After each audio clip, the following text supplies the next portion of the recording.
C'était le 22 avril, ou le 2 mai selon les calendriers. C'était l'an 1500.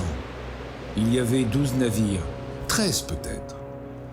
L'amiral portugais Pedro Álvares Cabral avait été le premier à percevoir les côtes. Ils les ont abordés. 6 mois plus tard, un navire d'exploration a pénétré une baie magnifique.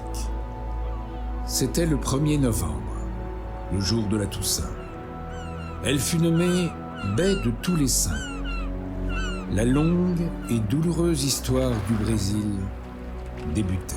Esse mar aqui serviu, inclusive esse porto aqui, para desembarque de pessoas, seres humanos que foi arrancado da África para servir de escravo aqui nas Américas e aqui no estado da Bahia foi um dos locais que veio o maior número de pessoas para servir de escravo aqui. Dès le XVIIe siècle, les planteurs se sont installés sur les rivages de la baie de Tous les Saints. Ils ont construit des moulins et rasé la forêt pour produire du sucre.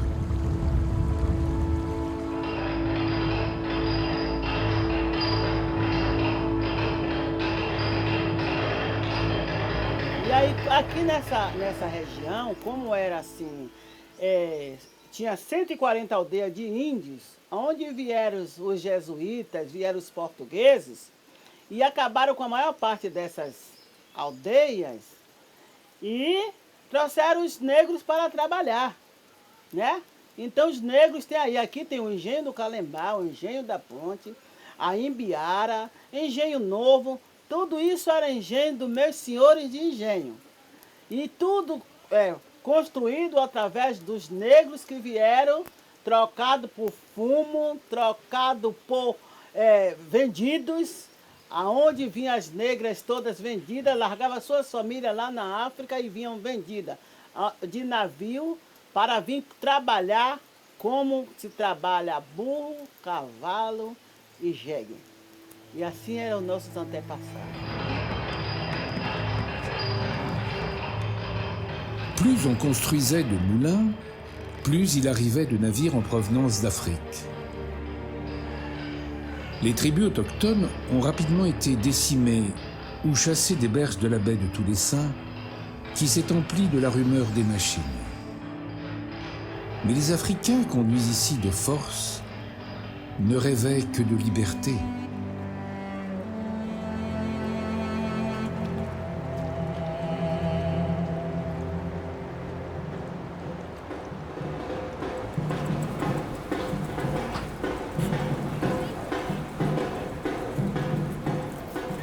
C'est à Salvador qu'ils ont débarqué. Salvador de Bahia a été la première ville érigée par les colons portugais au Brésil. Ils ont, sans s'en douter, transplanté un peu d'Afrique ici. Peut-être plus encore, un rameau de l'Afrique a germé sur ces rives.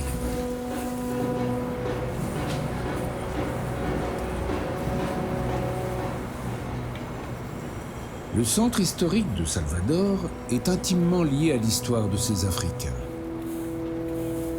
Dans ces ruelles, aujourd'hui folkloriques, se tenait le plus grand marché aux esclaves du Nouveau Monde.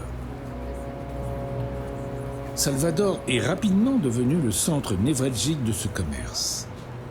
On y a construit plus de 300 églises, mais les religions venues d'Afrique ont persisté. L'Afrique s'est accrochée à toute force, dans les cœurs et dans les esprits. Elle s'est emparée de l'art, de la musique. Et c'est bien elle, aujourd'hui, qui hante les rues du Pelourinho, devenu le quartier le plus couru de Salvador. Negra Joe en est un personnage emblématique. Elle se veut le symbole du retour aux racines. Ces racines que personne, jamais, n'est parvenu à couper.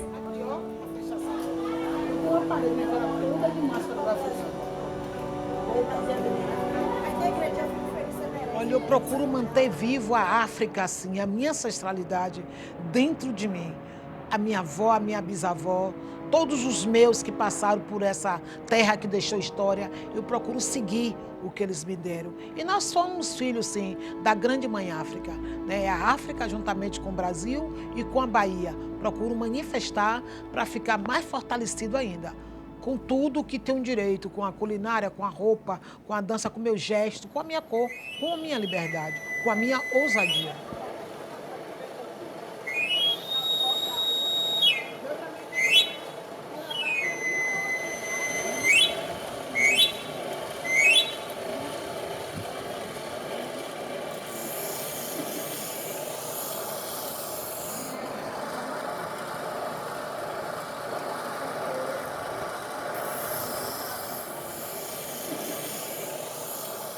On dit que Salvador est la plus grande ville africaine hors d'Afrique. Plus de 80% de sa population est constituée d'afro-descendants.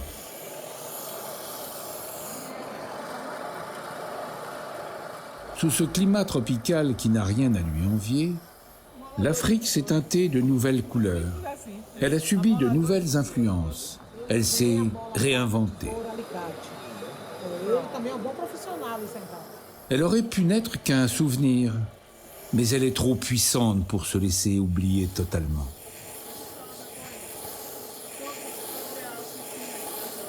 Então a gente busca, na verdade, essa reconexão que a gente acabou perdendo com esse chamado de globalização. A gente se distanciou da nossa ancestralidade. Então essa busca pela questão da raça é mais para a gente se reconectar com aquilo que a gente está vendo que a gente está se distanciando cada vez mais. Então acho que a Bahia, a gente sempre deu o passo à frente quando a gente tenta manter e resgatar isso.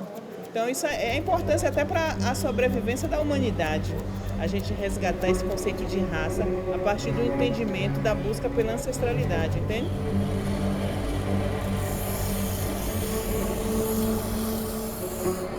Du fait de ses apports multiples, le Brésil est devenu le pays le plus métissé du monde. Un grand brassage culturel était prévisible, mais à Bahia, il ne s'est pas totalement produit.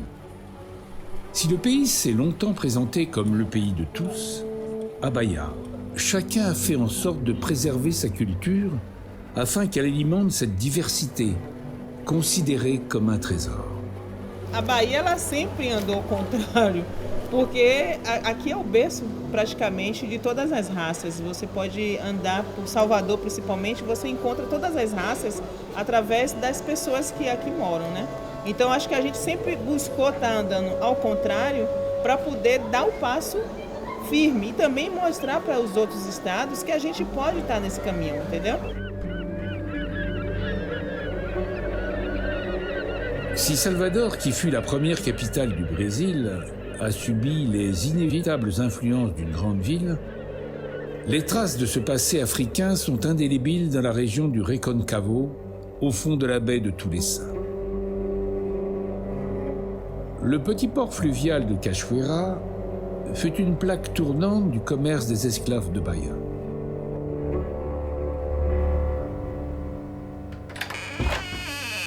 Aujourd'hui, la quasi-totalité de la population est d'origine africaine.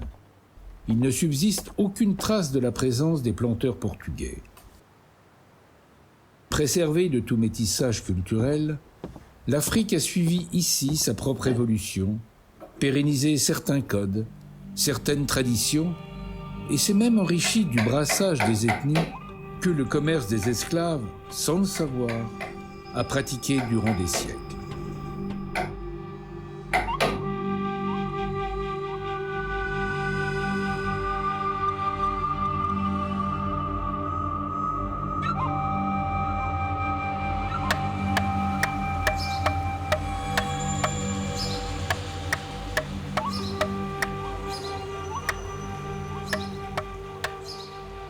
Les vêtements que l'on confectionne, les statuettes que l'on sculpte, la musique qu'on écrit, sont autant de rappels de ses origines.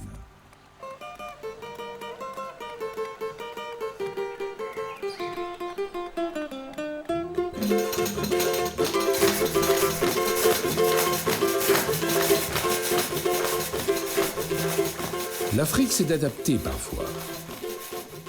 Au XVIIIe siècle, elle a créé la samba de Roda, une danse en cercle comme on les pratique sur le continent africain depuis la nuit des temps.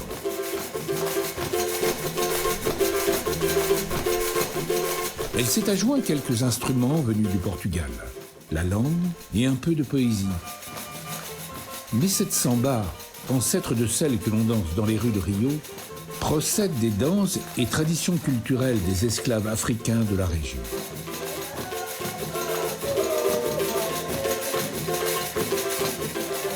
Elle a hérité de vieilles coutumes, n'est dansée que par les femmes qui désignent celle qui va leur succéder d'un mouvement du ventre, comme on le fait dans les danses bantoues.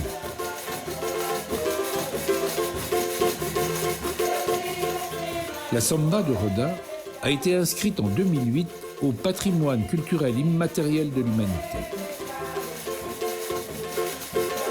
La musique, plus généralement, a été le premier enfant du mariage improbable entre l'Afrique et le Nouveau Monde.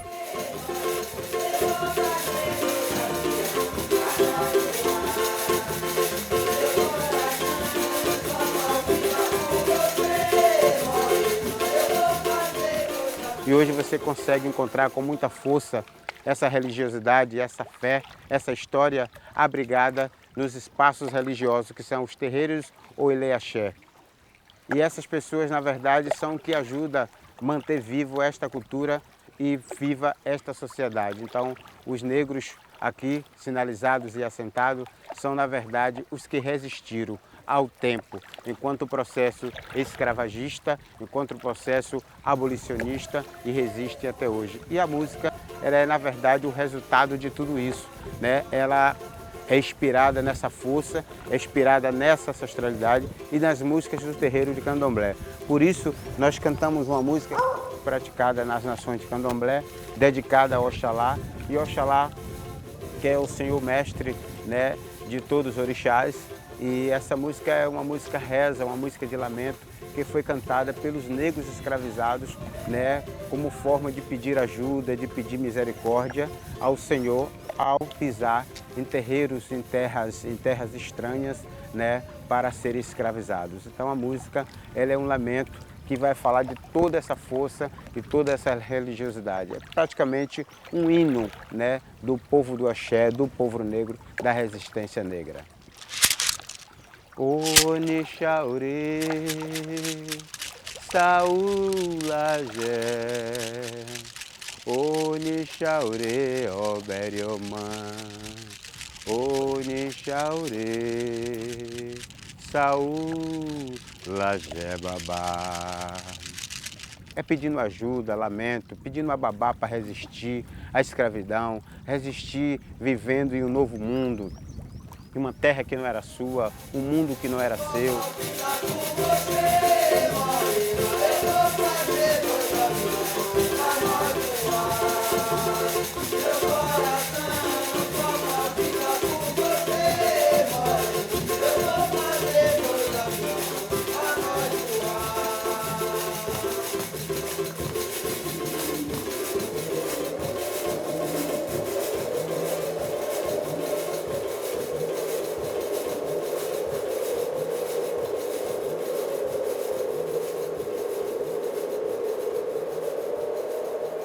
Os escravos, quando vinham, eles também,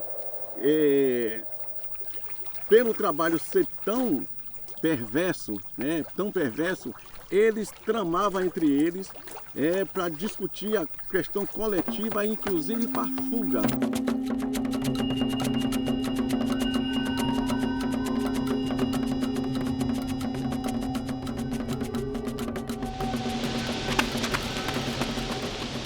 Lorsqu'un esclave parvenait à s'enfuir, les planteurs et les gardiens n'avaient guère de chance de pouvoir le rattraper. La région était couverte de l'épaisse forêt atlantique qui protégeait la fuite et mettait les fuyards en grand danger. Ils ne connaissaient rien de cet environnement, mais préféraient la mort à la captivité. L'Afrique est venue au secours de ses fils.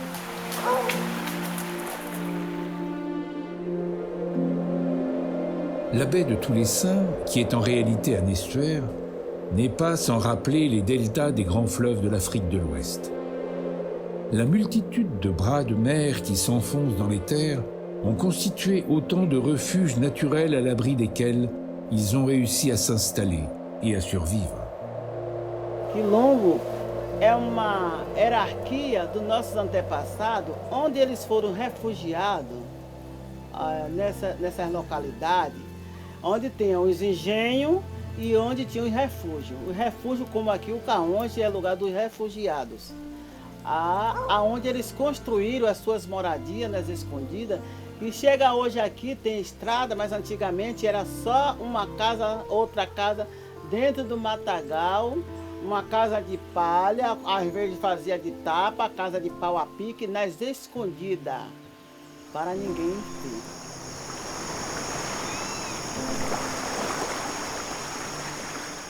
Dans quelque direction qu'ils aillent, les esclaves en fuite finissaient toujours par gagner les rives de la baie. C'est là qu'ils ont créé leur quilombo. Quilombo est un mot qui signifie refuge dans la vieille langue bantoue. Ces quilombos sont demeurés à l'écart du reste de la société brésilienne durant près de 4 siècles. À l'abri de leurs remparts de forêts et de mangroves, les Africains y ont perpétué leur culture. Le Portugal, puis le Brésil les ont quasiment ignorés. Au début du XXIe siècle, il n'y avait dans les quilombos de Bahia ni eau, ni électricité. On vivait en totale autarcie des ressources procurées par la baie. Aqui nessa região tem um nome que é Bacia e Vale do Iguape. Iguape significa água em abundância. Vale porque é dentro de um vale mesmo, é um morro de um lado, morro do outro, mata de um lado. E esse centro aqui, é isso que a gente chama bacia. E Vale do Iguape é um formato de uma bacia. E nesse formato de bacia aqui é que a gente está localizado, no município de Cachoeira, e toda a sustentabilidade nossa é aqui dessa bacia e Vale do Iguape. Inclusive, o maior potencial nosso é esse aqui, o Supermercado de Deus.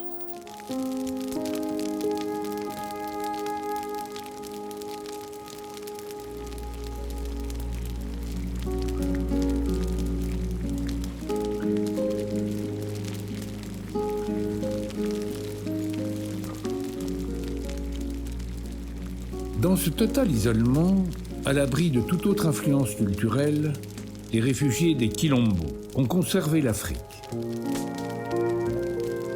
Aujourd'hui, des ethnologues venus des 4 coins du monde accomplissent des voyages d'études dans les Quilombos de Bahia afin d'y retrouver la trace des traditions perdues sur le continent noir.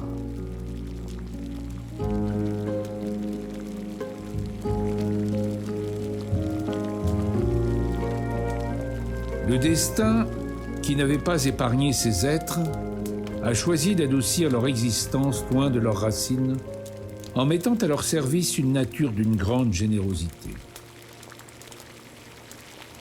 La baie de Tous les Saints leur a procuré du poisson en abondance, et la connaissance des sages qui avaient eux aussi accompli le voyage et guidé les leurs dans la fuite a permis à ces communautés de prospérer contre toute attente, loin de la culture et des valeurs occidentales qui imprégnaient au quotidien leurs frères demeurés en esclavage.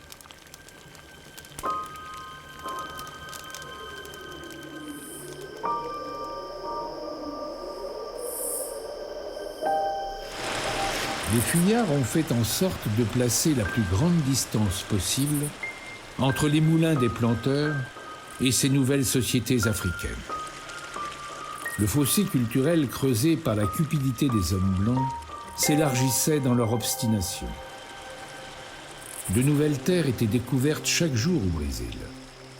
Leur exploitation s'accompagnait de l'arrivée de dizaines de milliers d'esclaves, et les Portugais, sans en prendre conscience, teintaient le Brésil des couleurs de l'Afrique. La lutte véritable a commencé à s'organiser dès le XVIIe siècle. sur les berges de la baie de Tous les Saints, laissant croire à leur maître qu'ils pratiquaient la danse, les esclaves ont transposé leur science de la lutte et inventé la capoeira.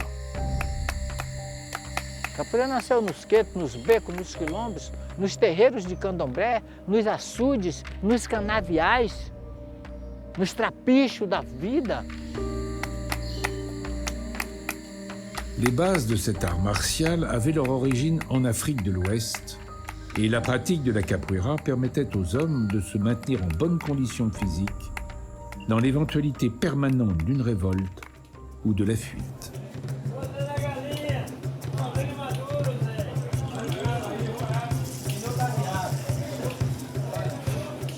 De cette époque, l'Afrique a transmis les maîtres de capoeira qui enseignent à la fois l'histoire, la philosophie et le symbole qu'elle véhicule dans l'héritage africain de Bahia.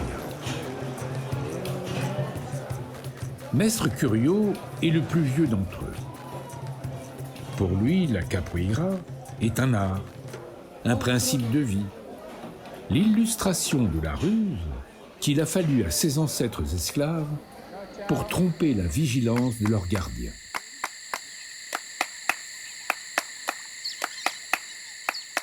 La présence dans la capoeira de lutte traditionnelle et d'antiques éléments culturels africains était en effet proscrite par les colons.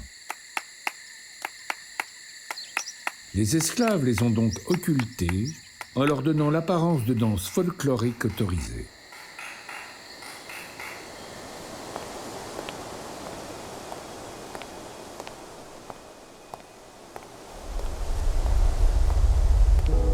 La cohabitation de ces traces culturelles antiques et du caractère violent des luttes a longtemps donné à la capoeira un caractère ambivalent.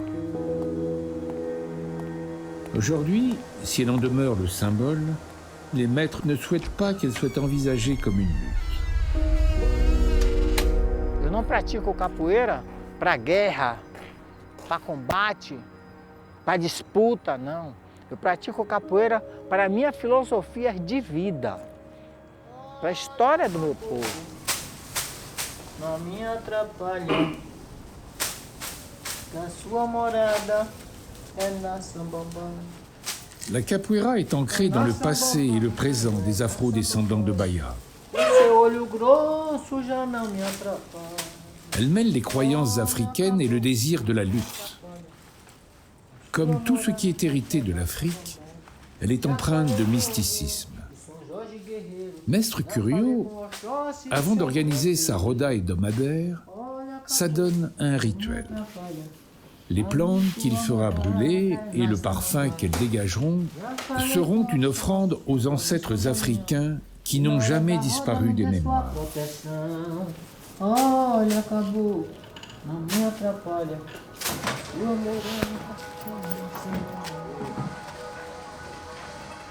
L'Afrique, elle bat dans le cœur de tous les habitants de Bahia.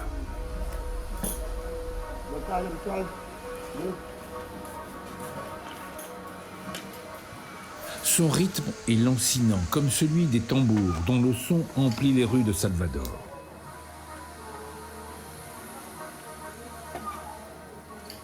Ces tambours caractérisent l'attachement profond de ces fils du Nouveau Monde. Bahia, sans eux, est inenvisageable. On se transmet l'art de les fabriquer depuis toujours, et les atabaques, qui sortent des ateliers perdus au fond d'une ruelle, sont les mêmes que ceux qui résonnaient dans les savanes de l'Afrique de l'Ouest il y a des siècles.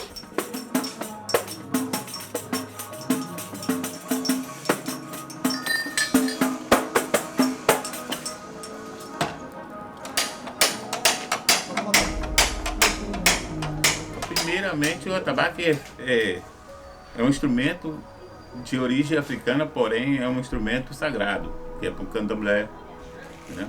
Essa é a primeira função do atabaque, é para a religião.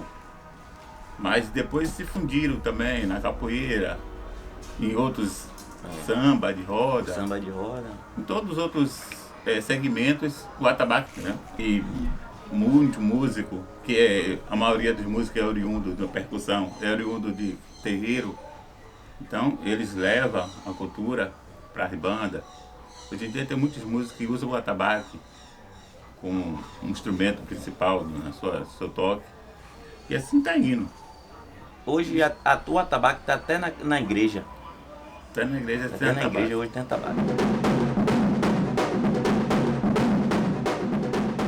La nuit est tombée dans les ruelles du Pelourinho, mais elle n'a pas découragé les bandes qui les parcourent encore au rythme des batucadas.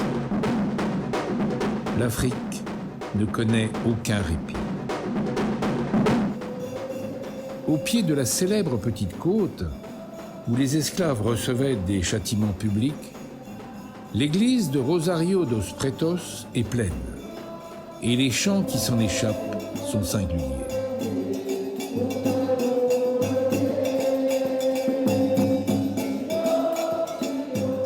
Les tambours sont bien là, non loin de l'autel. Les chants qu'ils rythment sont certes empruntés à la liturgie romaine, mais là encore, l'Afrique les a teintés de façon indélébile. Ça fait 4 siècles que les Africains prennent autant de liberté avec la religion chrétienne. Les esclaves n'avaient pas le droit de pénétrer les églises à leur arrivée dans le Nouveau Monde. Comme ils l'ont fait avec la capoeira, ils vont à nouveau tromper les Blancs en faisant croire à leur conversion. Mais derrière chaque saint de l'Évangile, ils adoraient en réalité une divinité venue d'Afrique. C'est comme ça que sont nés le candomblé et ses orishas.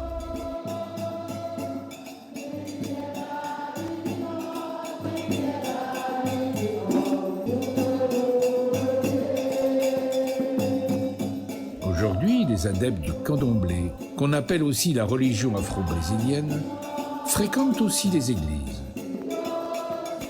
Dans celle de Rosario dos Pretos, chaque mardi soir, les offrandes déposées au pied de l'autel par un cortège de femmes noires rappellent celles que l'on destine aux orishas lors des cérémonies du candomblé. L'Afrique n'a jamais rien cédé.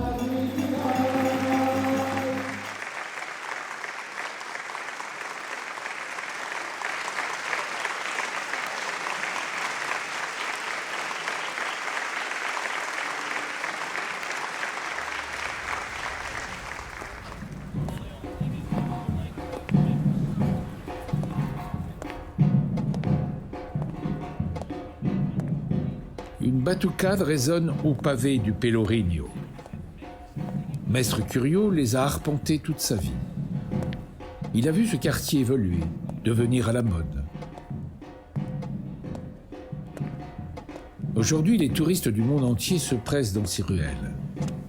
Mais si elle a changé de visage, l'Afrique y demeure omniprésente. Elle a inspiré de grands artistes qui perpétuent sa trace. A África é aqui, porque eu visitei a África do Norte, né, e conheci muita gente do Senegal e percebi que nós, Salvador, a Bahia, ainda guarda as tradições, né, a capoeira, o candomblé, a raiz ainda está aqui, né, esse desejo de ser negro, de firmar essa identidade é aqui na Bahia. Então a minha pintura é isso aí. Eu luto para que nossa cultura, nossos hábitos, nosso jeito, a gente não venha se misturar e se perder. Então essa África que eu guardo dentro de mim é a África de cada dia do baiano. Une génération à peine sépare Mestre Curio et Negraccio. Mais leur perception de l'Afrique et de la lutte qu'il a fallu mener pour qu'elle subsiste est différente. Lorsque Mestre Curio est né, il y avait encore autour de lui des hommes et des femmes qui avaient été esclaves. Le Brésil est en effet le dernier pays de l'Occident dans lequel l'esclavage fut aboli. Pressé par le lobby puissant des planteurs, l'empereur du Brésil, Dom Pedro II, n'a fait signer le décret qu'en 1888, 40 ans après la France, 23 après les États-Unis d'Amérique.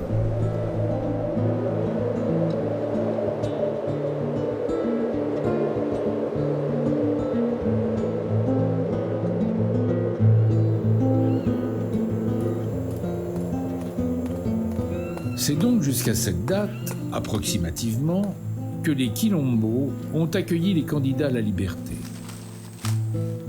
Les dernières années de l'esclavage laissaient déjà augurer aux esclaves le sort qui les attendait. Dès le lendemain de l'abolition, la misère s'est abattue sur la communauté afro-brésilienne et les Quilombos sont longtemps restés un recours, du fait de leur organisation sociale, de l'absence du capitalisme et de toute forme de ségrégation. Les berges de la baie de Tous les Saints étaient particulièrement recherchées, car la nature y est généreuse. Aqui nessa região é o lugar do estado da Bahia que tem o maior número de ruínas de engenho. São 16 comunidades quilombolas para 18 ruínas de engenho. Então vocês veem o tamanho dessa indústria, né, do polo que era aqui. E essa região aqui sustentou a Bahia, sustentou o Brasil. Esses quilombos ficam exatamente das margens dos manguezais e fica também dentro da mata. Porque na mata eles tinham caça, né? Tem a caça, tem os rios para eles pescar, né? E se alimentar e trabalhar também na área de agricultura. Cette caractéristique a permis à la société brésilienne de qualifier pudiquement les Quilombos de communauté noire rurale. Leur existence datait d'une période sombre de l'histoire du pays. Mais par la suite, elle va traduire les profondes inégalités et la reproduction des rapports sociaux entre noirs et blancs qui ont caractérisé le Brésil du XXe siècle et dont celui d'aujourd'hui porte encore de lourdes traces.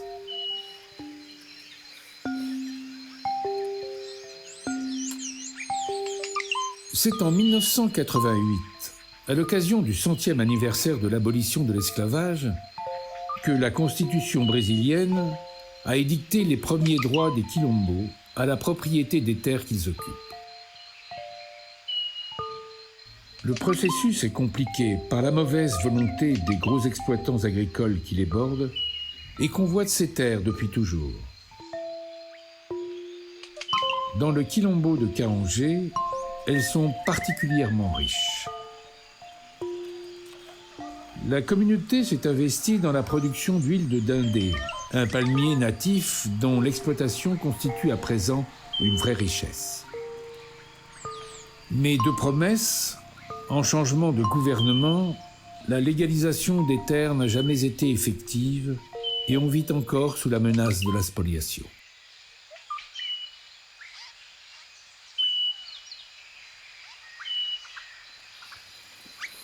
Sans titre de propriété, la vie se perpétue dans des conditions souvent rudimentaires. Il y a une dizaine d'années seulement que l'électricité a fait son apparition.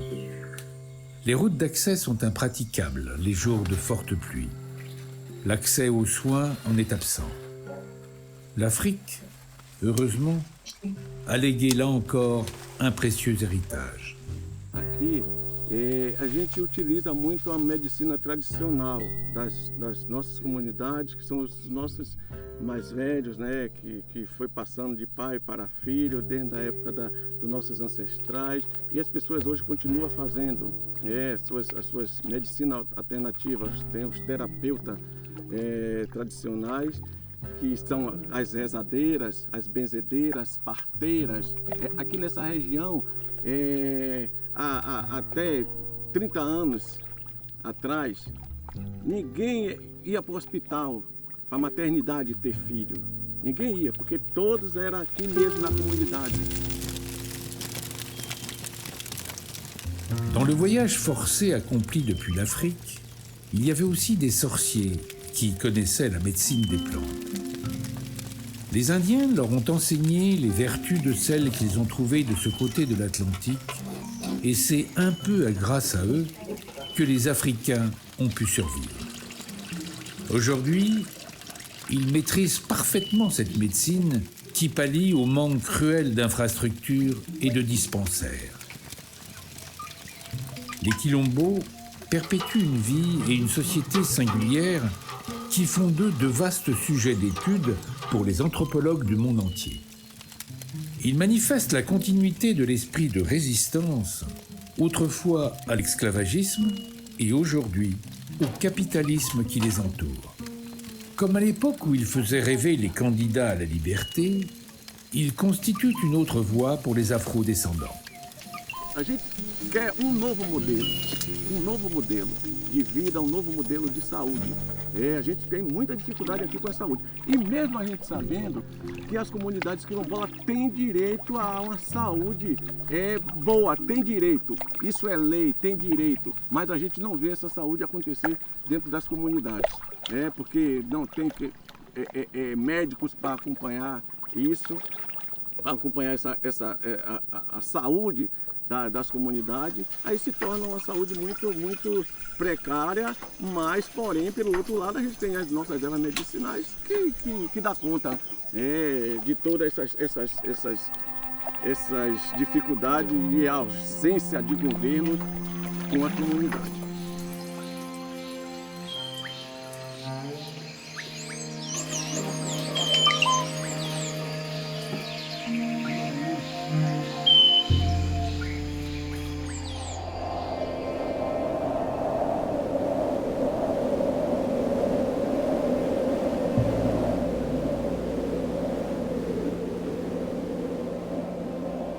Un siècle après l'arrivée des Portugais, les rivages de la baie de Toulessin ne comptaient plus que 4 ou 5 tribus indiennes sur les 140 présentes à l'origine. De leur existence ne subsistent que les vestiges de campements qu'ils établissaient au gré des saisons. La baie de Toulessin est l'estuaire du Rio Paraguaçu. Et selon l'époque de l'année ou la force des marées, elle est plus ou moins salée. Cette eau saumâtre abrite toutes sortes de coquillages qui ont sans doute constitué au long des millénaires une ressource très convoitée. Aujourd'hui encore, leur ramassage est essentiel à l'économie des riverains.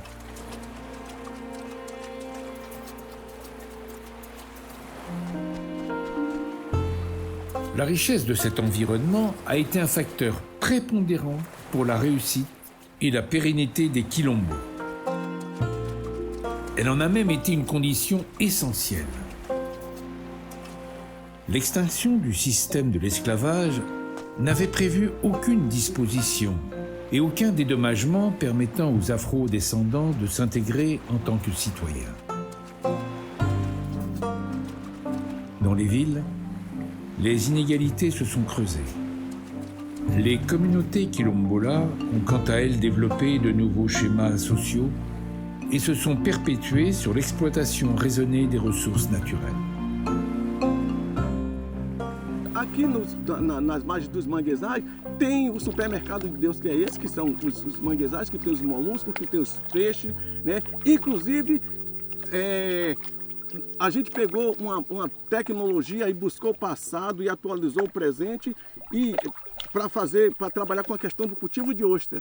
Porque antigamente o cultivo de ostra dos nossos ancestrais eram as madeiras que eles faziam, colocavam no lagamar, né, e aí ia criar ostra.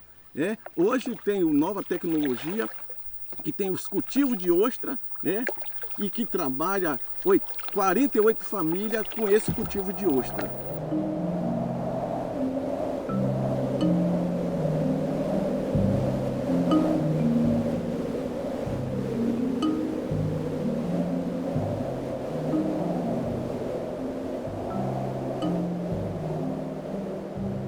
L'ostréiculture porte de gros espoirs économiques pour les communautés quilombolas.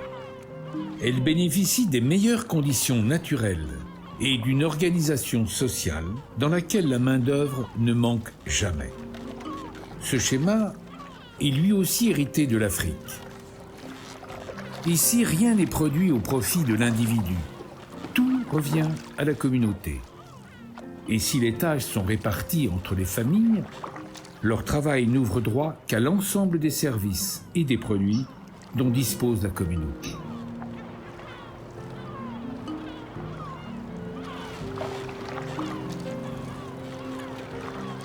Ces règles, édictées par les premiers sages conduits jusqu'ici en captivité, ont dû être maintenues par la nécessité.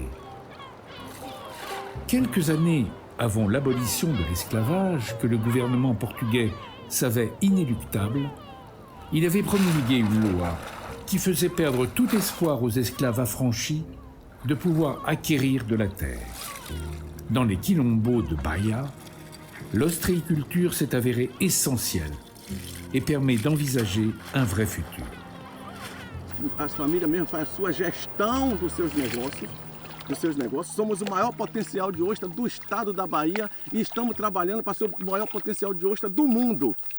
Isso é a nossa visão, é o que nós queremos, porque potencial para isso a gente tem aqui.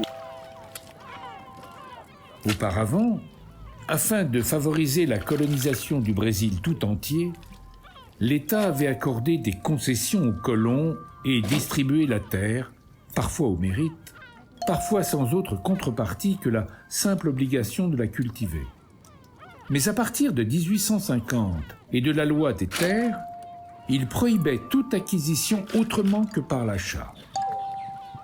Sans argent, les afro-descendants étaient condamnés à ne jamais en posséder. Les seuls qui parvenaient à le faire étaient ceux à qui certains planteurs bienveillants avaient légué une parcelle.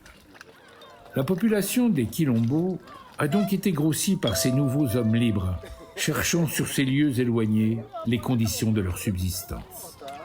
Hoje as pessoas falam muito em economia solidária, mas a economia solidária saiu dessa época.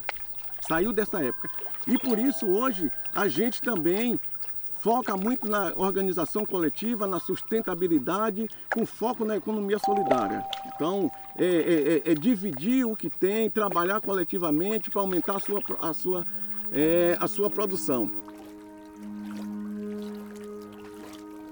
L'étape ultime de cette organisation sociale a récemment été franchie avec la création d'une monnaie parallèle, le sururu, qui circule désormais à l'intérieur de la communauté. Então ela foi criada para que a renda local ela permaneça, na sua própria comunidade, que a sustentabilidade ela gire, em torno da comunidade. Porque não adianta as pessoas receberem o dinheiro lá fora e a renda circular lá.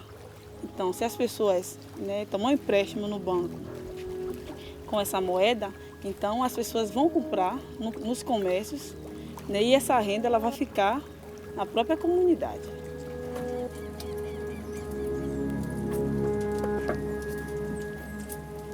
En verrouillant cet aspect économique, les quilombos de Bahia perpétuent une lutte de 4 siècles qui n'est pas près de s'achever.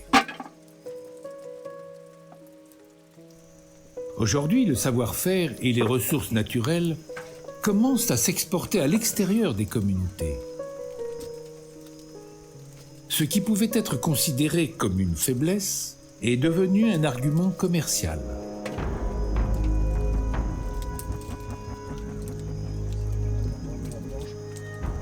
L'absence des machines, le traitement artisanal des produits confère notamment à l'huile de dindé une véritable renommée. Le label bio n'est pas utilisé, mais qu'il s'agisse des huîtres ou de ce produit très consommé dans le nord-est du Brésil, la provenance des quilombos devient très recherchée.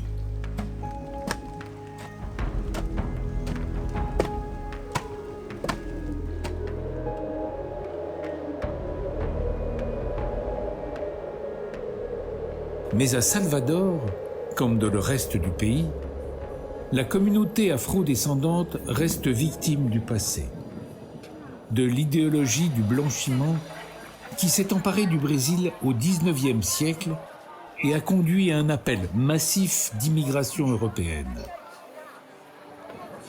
L'histoire officielle ne rend jamais hommage aux racines africaines du Brésil, ni à la contribution de l'Afrique à la formation de la société brésilienne. Nós, afrodescendentes, nós temos que lutar no dia a dia, né? Lutando contra as grandes adversidades, lutando contra os grandes preconceitos que são colocados no sistema social, né? No sistema capitalista, o sistema vê essas pessoas de uma outra maneira. Então nós, negros, nós temos essa capacidade de se juntar para a gente enfrentar essa luta para ser vencedores, formando os filhos para entrar nas faculdades. Né? Então essa luta é árdua e é no dia a dia. Le combat d'aujourd'hui est devenu plus idéologique. Le meilleur moyen de lutter contre le déni de l'Afrique est de renforcer l'auto-estime des plus jeunes. Eu digo mesmo, não, você tem que ser o que você é. Você não pode querer ser outra pessoa, você não pode ter querer ter um cabelo liso, aonde sua raiz não é lisa, né? Você tem que cultuar o seu étnico, né? O seu crespo, a sua pele, a sua boca, né? E as pessoas ficam assim, você faz parte de algum movimento negro? Eu disse, não, eu sou uma negra em movimento. O meu movimento é diário, né? É fortificar, é liderar. Pour y parvenir, Negradzio s'est donné comme mission de transmettre aux jeunes la fierté de l'Afrique, de lui redonner dans les cœurs la place qu'elle a perdue dans la société brésilienne. On parle ici de renforcement de la mémoire. L'Afrique ne doit pas renoncer. L'oublier serait un peu comme l'avoir perdu, une seconde fois. Valorizar o que é seu. Não querer ser um cabelo alisado, um cabelo que não é seu. Porque tudo é nosso estereótipo, né? O meu rosto combina com o turbante. Porque eu me valorizei com o meu turbante. Porque o meu turbante, sim, é a minha coroa. Eu sou uma pessoa coroada 24 horas. O meu turbante é minha manifestação pelo meu empoderamento, pela minha liberdade, eu sou livre, né? Pela minha liberdade de ser livre.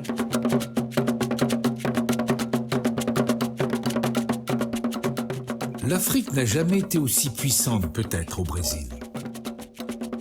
Aujourd'hui, plus de 80% de sa population possède du sang africain. Mais personne, ou presque, n'en fait état. L'Afrique se vit un peu comme un fantasme.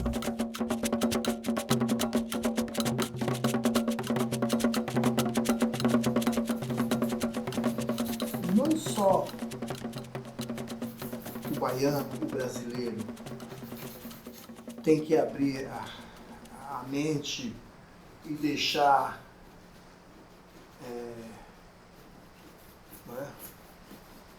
o preconceito, a maneira de julgar o outro, mas que todo homem, todo ser do planeta deveria carregar consigo essa maneira de se render à cultura do outro, de procurar entender o outro como ser humano e não como nação.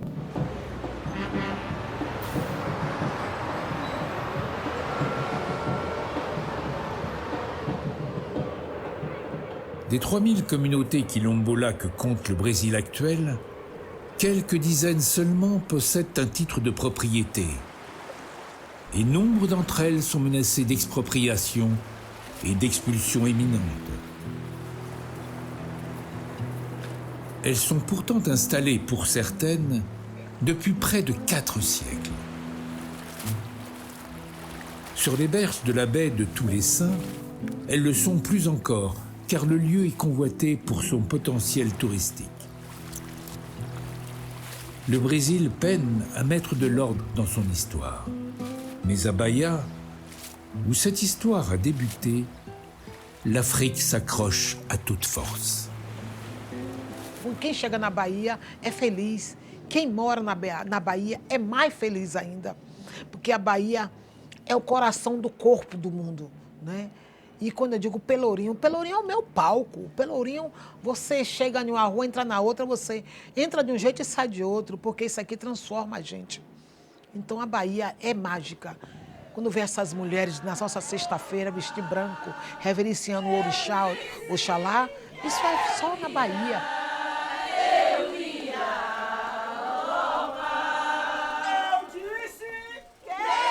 Ces femmes à l'époque s'étaient vêtues ainsi pour défier les Blancs, pour afficher et opposer la joie et un bonheur de façade au destin misérable auquel elles avaient été condamnées. L'Afrique leur a donné cette force.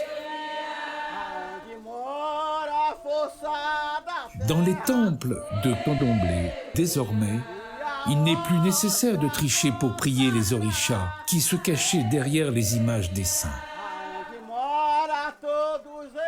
L'Afrique se vit au grand jour, et même si c'est parfois difficile, ces enfants du Nouveau Monde en conservent la joie et l'optimisme. C'est l'arme absolue de l'Afrique. Esse sorriso da gente é só na Bahia. Né? Essa liberdade da gente, do gingado, da malícia, do olhar, do seduzir, é só na Bahia.